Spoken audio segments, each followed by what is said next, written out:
Hello, everyone. I'm Zoe Robinson, speaking to you from Greece, and here to welcome you to one of the Prosperos Sunday meetings, in which we shall hear from several speakers.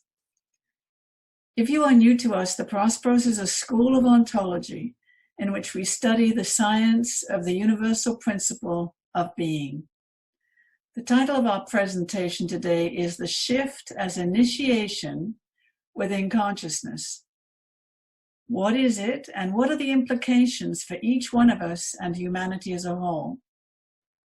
Before we begin, I'd like to take a moment of silence for us to come to center and connect with our inner sense of being.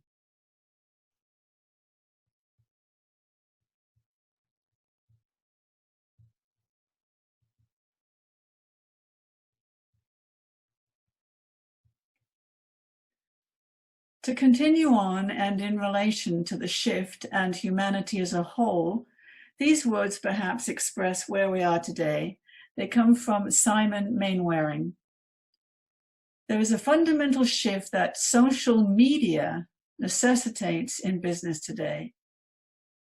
And I would add in here, in all areas of life, not just business. He goes on, the need to transition from me first to we first thinking. So from where I stand, if such a shift were to occur, it might lead us or give rise to a sense of oneness within our global community. Many of us have experienced this movement, this shift from me first to we first, which sets up a different point of view out of which to live our lives. Marianne Williamson tells us, a miracle is a shift in perception. And she goes on, a shift in perception from fear to love. Recently, I became curious about what initiation experiences others might have had. Mine occurred back in the early 70s. And as the memory of this experience has stayed with me over many decades, I want to share it with you now. It was a Saturday morning and I was driving down La Brea Avenue in Los Angeles, a wide thoroughfare, full of traffic. I was alone in my car, just driving along, when out of the blue I experienced a moment of time standing still. There was no movement, only a sense of being totally arrested in this state, with a vague sense that everything I knew up to that point in my life about the whole world was there in the car with me. The experience also carried a sense that what I did know about life was limited, that there was much, much more to be aware of. I returned from that state of consciousness of timeless time to my ordinary self and found I was driving along quite normally, and so was everyone else on the road. We hadn't crashed or anything. That initiatory experience changed the course of my life, and I began my search to discover what had happened to me, which led me finally to the teachings of the Prosperos. I learned later that I had moved into a non-ordinary state of consciousness that carried with it not only a sense of timelessness, but that of oneness, and ultimately to learn to feel with my mind and think with my heart.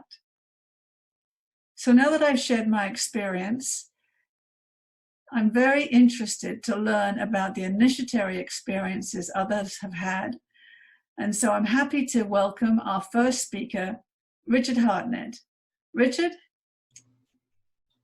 Hello, this is Richard Hartnett calling you from Westminster, Colorado in the United States of America. I'm going to begin my sharing today by talking a little bit about what Zoe referred to as the shift. What exactly is she talking about? Well, my perception of it is that we are shifting the way we relate to the universe and the creative force of the universe. I was raised in a traditional Christian religion. Now, one of the things that I learned from my traditional religion was to feel a sense of disconnection from spirit or from the creator of the universe. My perception was that that creative force was somewhere outside of my experience. but that just didn't feel right to me. I lived in the country, and when I went out into the forest and I walked amongst the trees, I always felt a sense of a presence. And to me, I thought that was the creative force of the universe. But I didn't know how to relate to it. It didn't seem as if my religious training offered me a way to experience it more directly. And so it began a quest for me. A deep hunger had been awakened within me.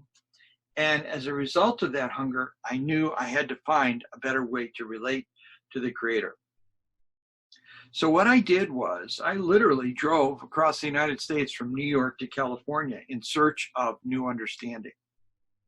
And when I got to California, which is a place in which there's a great deal of diverse viewpoints offered with different organizations, well, I tried a few that just didn't resonate for me until one day someone invited me to a Buddhist meeting. And at that meeting, what I observed was a whole group of people chanting. They were saying the same words together. They weren't words that I recognized or understood. They weren't English by any stretch of the imagination. But there was something really powerful about this chanting of the words together that these people were experiencing. And I felt a sense of connection, not only with the other people in the room, but I also felt a sense of connection with Source or with Spirit. And so I asked them to explain to me what those words were and what they meant and why this worked. Why did this give me a sense of connection? But I have to say, I could never find a satisfactory answer to those questions. And so I kept on looking until I got a phone call from somebody who I'd gone to high school with. His name is Ben Gilberti, and he actually invited me to come to meet with him in Santa Monica, California. I didn't know he was in Santa Monica until I sent him a Christmas card, and he actually sent me, that's what prompted him to call me. And so I went down to meet with Ben, and we had some breakfast, and then he invited me to a meeting. It was a Sunday meeting at the Prosperos. So I went to this meeting, and one of the things that really, really impressed me about that meeting was that there were all these people that were sharing together and seemed to be enjoying each other's company, even though they were very diverse. I mean, I'm talking about people from all walks of life, and yet somehow something drew them together. That got my interest. And so that got me to take some classes. And as I took these classes, I found that their teacher, a man by the name of Thane, had brilliant insight into our relationship with the Creator of the universe. And I found many answers through those teachings over the years. I don't feel that we have a final understanding. I feel there's always more that we need to discover. There's always more that we need to seek out. But what I did feel as I got involved with that was that there were tools that I could use that would deepen my understanding. And so I would advocate to all of you to investigate what the Prosperos has to offer. I think you'll find that it will help produce a shift, not only in your consciousness, it will also help to produce a shift in our collective consciousness. So thank you for listening. That's my sharing for today. Thank you, Richard. And now I'd like to welcome our second speaker, Heather Williams. Heather? Hi, my name is Heather Williams. I live in Madison, Wisconsin. And number one, I'm going to tell you about my major initiation into consciousness studies. I was in college, 1968, in Wisconsin. I was reading Gurdjieff, and Gurdjieff was a teacher who said, everyone is asleep to who they really are. Everyone needs to wake up. Okay, I'm in college. I'm 20 years old, something like that. And I am asking, I'm not my mother, I'm not my father, I'm not my sister, I'm not my neighbor, I'm me. Well, who am I? It was a question that made sense to me. Who am I? Really, who am I? Okay, this question can be superficial. If somebody's going to say, you know, I am my zip code, I am my social security number, I'm the weight and height, I'm my skin color, hair color, eye color. Well, I just happen to see it more deeply. I said, who am I? So that's my initiation, is that question. Now, what happened after this initiation? Well, I finished college, graduated June 1970, and I said, I have to find a teacher. I have to wake up to who I am. I need to find a teacher. And he also said, be careful. There are a lot of people who say they can help you, but they haven't woken up enough themselves. They can't help you. So make sure you find somebody who can help you. So anyways, I did find a group of people who belonged to a school called the Prosperos. And I asked them, well, what's the Prosperos? And one of the people said, well, it's a school based on the teachings of Carl Jung and Gurdjieff. And I said, Gurdjieff? Okay, let me learn more. And I went down to a free open meeting that the teacher Thane was giving. Everybody was laughing. And I thought, wow, I'm serious. I want something serious. So on my way out the door, Thane came and walked with me a little bit and said I should try to take the class this weekend called Cosmic Intention Therapy. He thought maybe that would be a serious class that would interest me. I don't remember much more of what we talked about, but I decided I'd try the class. And in that class, I felt that what I was looking for was here, that I would begin working on myself with the school. So let me just say this. I got to be brief with this. After 50 years of working on myself, did I say 50? Yes, I said 50 years of working on myself. What does that mean? Well, the Prosperos has two tools that are wonderful. Translation is a word tool. You use your intellect to work through your interpretations to get to the truth. It's called straight thinking in the abstract. The other tool is releasing the hidden splendor. You work with your emotions and memories and release yourself from traumas or bad stuff that have happened. Now, after 50 years, you might think, well, I'm some kind of a saint or guru or something. Well, I have confronted old habits. I have faced some deep fears, and I have discovered unknown strengths and talents. I've accomplished some good in the world, but there is a lot more. So it's a big deal. If you are curious, believe me, it will guide your journey.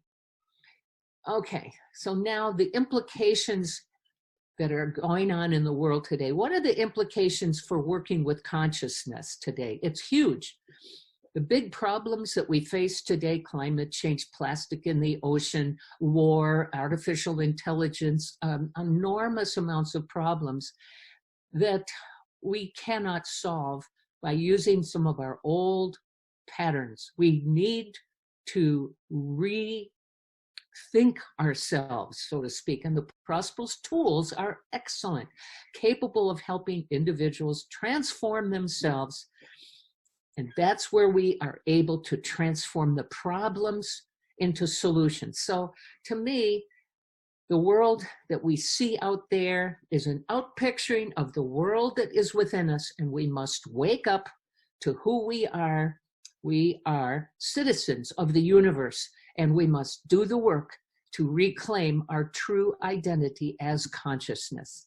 Thank you. Thank you, Heather. And now let's welcome our next speaker, Calvin Harris. Calvin?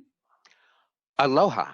My name is Calvin Harris, and I live now in Cathedral City, which is near Palm Springs, which are desert areas of Southern California, not far from Los Angeles.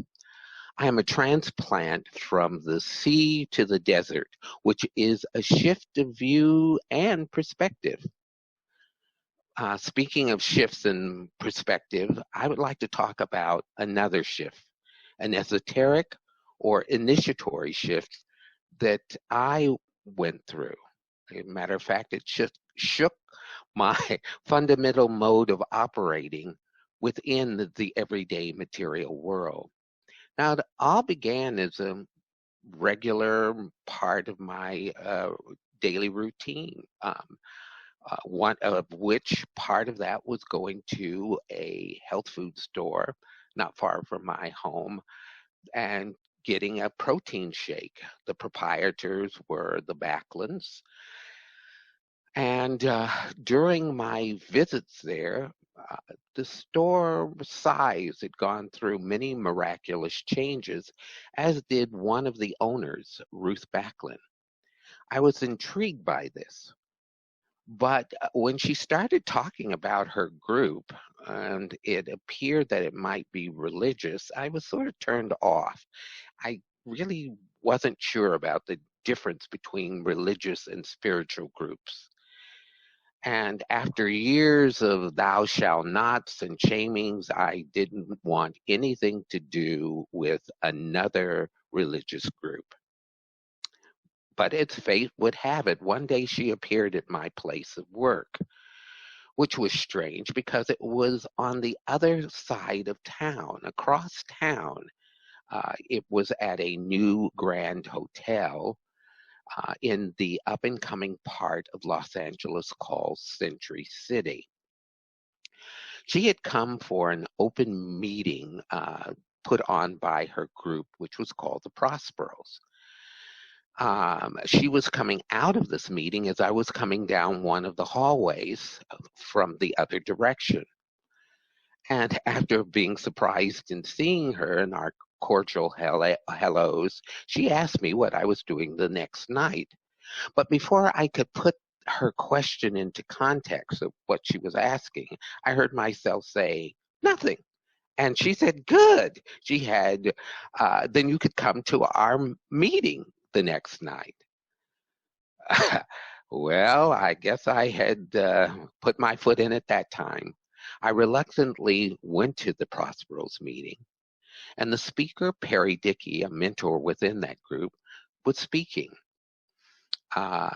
Within the context of what he was talking about, there was something that shook me like a bolt of lightning. He said there were no secrets in the world of conscious beingness and no place to hide. Being a man of color and of twin spirits in the old vernacular would mean a gay person.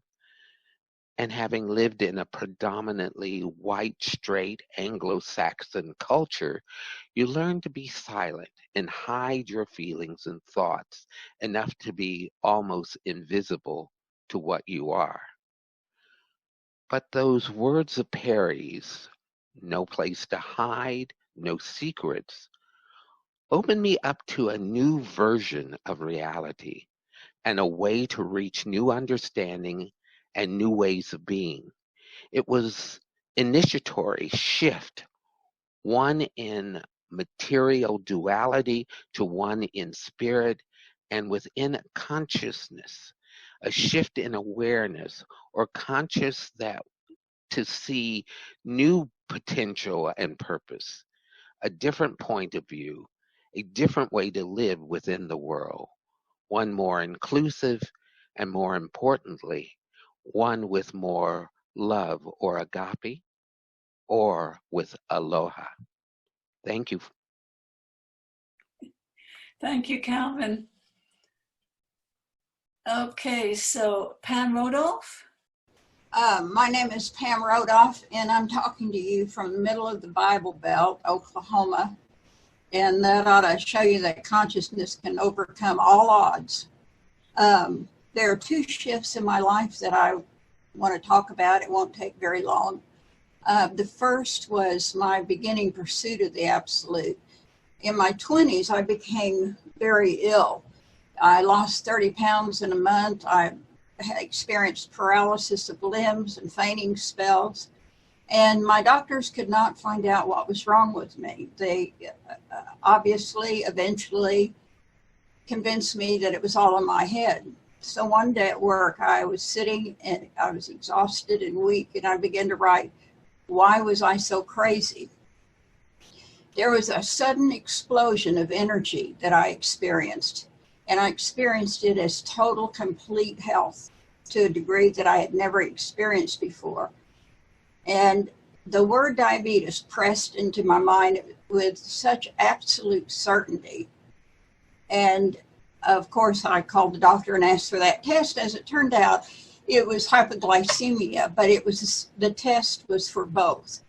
And the most important aspect of that, though, was now I knew something was going on in the universe. I couldn't be dead to it. And it led me to leave the church. And of course, eventually I was guided to the Prosperos.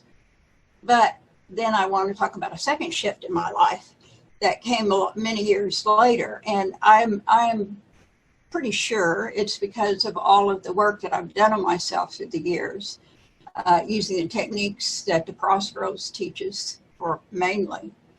And I was working at home alone. I was a medical transcriptionist.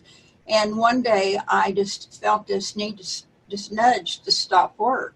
So I stopped and took stock of my surroundings. And then a really profound realization hit me.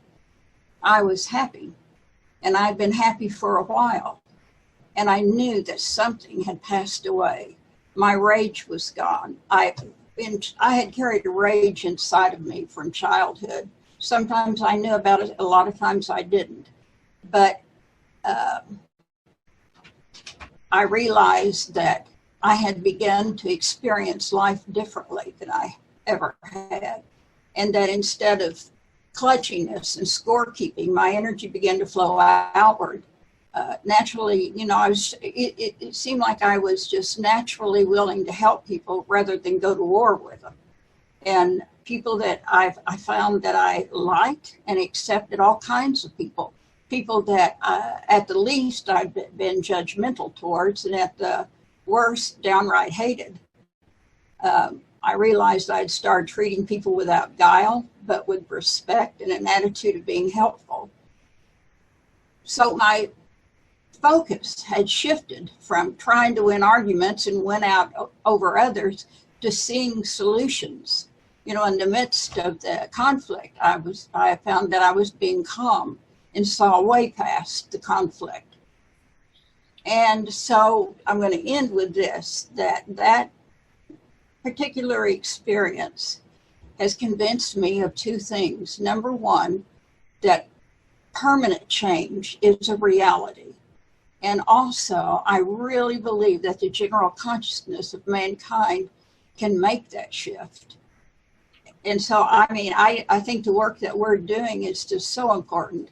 And there's no small effort in this. The slightest translation, it all adds up. And I think it affects everything around us. So that's my story, and I'm sticking to it. Thank you, Pam. All right, excellent. All right, now I'm going to call on Al Haferkamp. Hi, Al here, calling from the United States, from the Marina del Rey, California. First of all, I just want to say thanks to Zoe for asking me to participate in this, because it gave me a chance to think about some things I hadn't thought about in a while. One of which was, what was my initial experience that seemed to indicate a shift or change my perspective in terms of becoming more aware of consciousness beingness.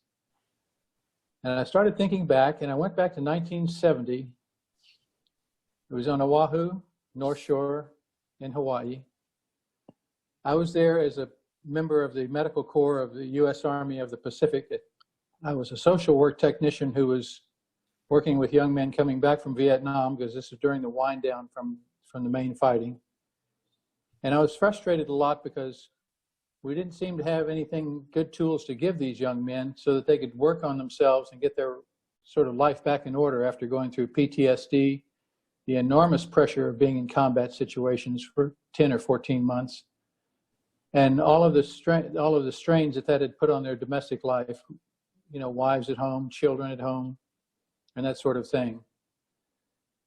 In the midst of this period of my life, which was not a real fun time, I was with some friends on the North Shore, and I participated with them in a sort of a ritual ceremony using certain organic substances that had been practiced by the Indians in Mexico and Central America for many years. And during that ceremony, during that time with them, when there was a lot of talk going on in the house, something called me outside. I went outside and was immediately struck by almost overwhelmed by an intense intimacy that I felt with all of the natural things around me, the trees, the grass, the bushes, the coconuts and the coconut palms, the breeze, the stars, and of course the ocean. It was not as though I was just communicating necessarily with the trees, but that the trees were part of me, or I was part of the tree, and it was hard to draw the line of where that was. But there was just one single consciousness taking place. It was thinking all of us. That was what I remember about it. And I remember walking down to the beach and standing there looking at the waves, and it was a little 3-foot swell that day, so they were putting some pretty nice breakers up on the shore. And I was standing there listening to my waves, or waves listening to me, whichever it was, and they were saying, "Come on in and play.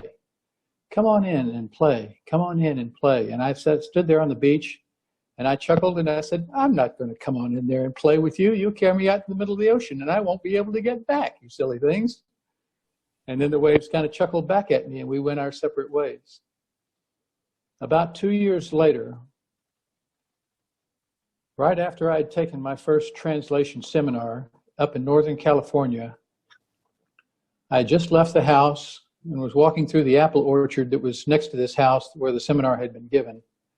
And in the middle of the apple orchard, I suddenly felt again all the same intense intimacy with the trees, the night around me, all the people I'd been with during the day, and just my environment in general became very intensely close and a part of me, and I a part of it all at the same time. And what struck me is there wasn't anything external or anything chemical involved in this in the normal sense, but rather it had just been a factor of my consciousness that I realized this has been here all along. I've just never been able to get at it until now, or until the situation in 1970, and then until now. That has meant a great deal to me throughout the rest of my life, because it's helped me see from a different point of view a lot of things that would normally be stumbling blocks for me before. One that comes to mind took place some years later when I was actually ending a relationship, and we were going through a discussion which became very emotional about how to split up the damn furniture, one of those mundane things.